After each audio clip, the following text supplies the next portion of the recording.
నమస్కారం.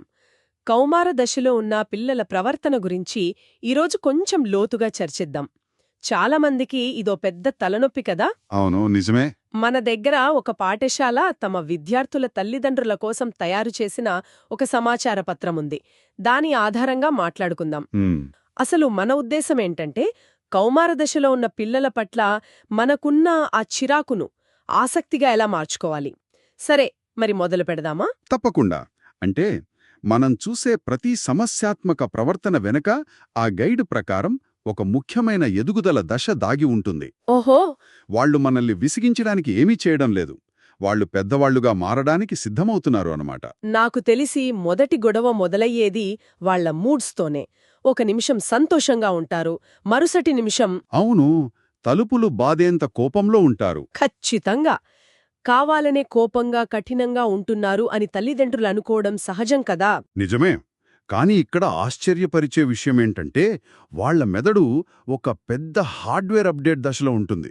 అంటే ఒక రకమైన పునర్నిర్మాణం జరుగుతోంది. హార్డ్వేర్ అప్డేటా అంటే? ఆ, అంటే ముఖ్యంగా నిర్ణయాలు తీసుకునే, భావోద్వేగాలను నియంత్రించే భాగం పూర్తిగా మారుతూ ఉంటుంది. దీనివల్ల చిన్న చిన్న ఒత్తిడులకు కూడా వాళ్ళు ఎక్కువగా స్పందిస్తారు. ఓహో. అంటే వాళ్ల ప్రవర్తనకు కారణం మెదడులో జరిగే ఈ మార్పులనమాట. మరి అలాంటప్పుడు వాళ్లతో ముఖ్యమైన విషయాలు మాట్లాడాలంటే ఏం చేయాలి? మంచి ప్రశ్న.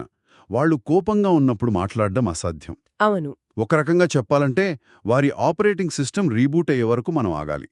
వాళ్ళు శాంతించడానికి కొంచెం సమయం, స్థలం ఇవ్వాలి. అంటే ఆ చిరాకును వ్యక్తిగతంగా తీసుకోకూడదు. అస్సలు తీసుకోకూడదు. సరే. ఈ మెదడులో మార్పుల వల్లే వాళ్ళు ఒంటరిగా గడపాలని కూడా కోరుకుంటారేమో. ఇది మరో పెద్ద సమస్య. తల్లిదండ్రులు దాన్ని వారికిప్పుడు కుటుంబమంటే లెక్కలేదు అని. అవును, అపార్థం చేసుకుంటారు. కానీ వాస్తవానికి వాళ్ళు తమ కాళ్లపై తాము నిలబడటానికి శిక్షణ పొందుతున్నారు. సొంతంగా పనులు చేయడం నేర్చుకుంటున్నారు. శిక్షణ ఆసక్తికరంగా ఉంది. అంటే వాళ్ళు మనల్ని దూరం పెట్టడం లేదా? లేదు, తమకంటూ ఒక గుర్తింపును వెతుక్కుంటున్నారు. ఆ ప్రక్రియలో వారికి కొంత ఏకాంతం అవసరం. మరి ఆ శిక్షణలో తల్లిదండ్రులు ఎలా సహాయపడగలరు? అంటే జోక్యం చేసుకోకుండా మద్దతివ్వడం ఎలా? వారి ఏకాంతాన్ని గౌరవించాలి. అదే సమయంలో సంబంధాన్ని కొనసాగించాలి. అంటే కలిసి భోజనం చేయడం, కారులో వెళ్తున్నప్పుడు సరదాగా మాట్లాడటం, ఇలాంటి చిన్న చిన్న పనుల ద్వారా వారితో కనెక్ట్ అవ్వొచ్చు. అర్థమైంది. వాళ్లకు మన మద్దతు ఎప్పుడూ అవసరమే. ఎప్పటికీ అవసరం. ఈ మొత్తం అప్డేట్ ప్రక్రియకు చాలా శక్తి అవసరమవుతుందనుకుంటా. ఇక్కడే మరో పెద్ద గొడవొచ్చిస్తుంది. నిద్ర. రోజంతా పడుకుంటారు. వాళ్ళు చాలా బద్ధకస్తులు. ఇది చాలా సాధారణ ఫిర్యాదు. కాని ఇక్కడ కూడా జీవశాస్త్రమే అసలు కారణం. కౌమార దశలో వారి జీవ గడియారం, అంటే సిర్కాడియన్ రిథం, సహజంగానే మారుతుంది. ఎలా మారుతోంది? అంటే వాళ్లకు రాత్రి ఆలస్యంగా నిద్రొస్తుంది, ఉదయం ఆలస్యంగా మెలకు వస్తుంది. ఇది బద్ధకం కాదు, అది వాళ్ల జీవ సంబంధమైన అవసరం. ఓహో. అంటే వాళ్ళు కావాలని ఆలస్యంగా లేవడం కాదన్మాట. వారి శరీరం ఒక పెద్ద అప్డేట్ కోసం సిద్ధమవుతోందని చెప్పొచ్చు. ఖచ్చితంగా.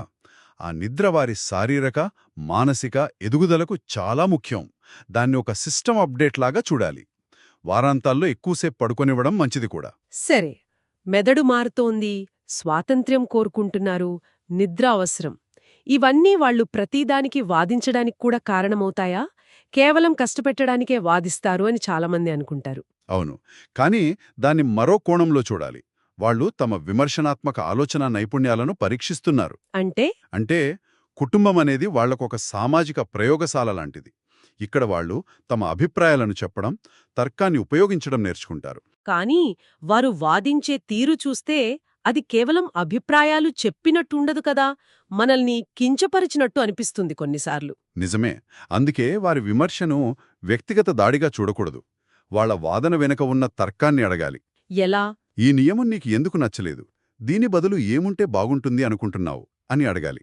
అలా అడిగితే మనం వాళ్ళని గౌరవిస్తున్నామని తెలుస్తుంది. వాళ్ళ ఆలోచన విధానాన్ని కూడా మనం అర్థం చేసుకోవచ్చు. అవును, కరెక్ట్. అంటే దీనంతటి అర్థం ఏమిటంటే, ఈ చిరాకు తెప్పించే ప్రవర్తనలన్నీ నిజానికి వాళ్లు సమర్థులైన పెద్దలుగా మారే క్రమంలో అవసరమైన మెట్లనమాట. సరిగ్గా చెప్పారు. అవి సమస్యలు కాదు, ఎదుగుదలకు సంకేతాలు. ఇది మనల్ని ఒక ముఖ్యమైన ప్రశ్న దగ్గరకు తీసుకొస్తుంది. కౌమార దశలో ఉన్న వారి ప్రవర్తనలను తిరుగుబాటుగా కాకుండా భవిష్యత్తు కోసం జరుగుతున్న శిక్షణగా చూడటం మొదలుపెడితే అవును. మన ఇళ్లలోని రోజువారీ సంభాషణలు, సంబంధాలు ఎంతగా మారిపోతాయో గదా.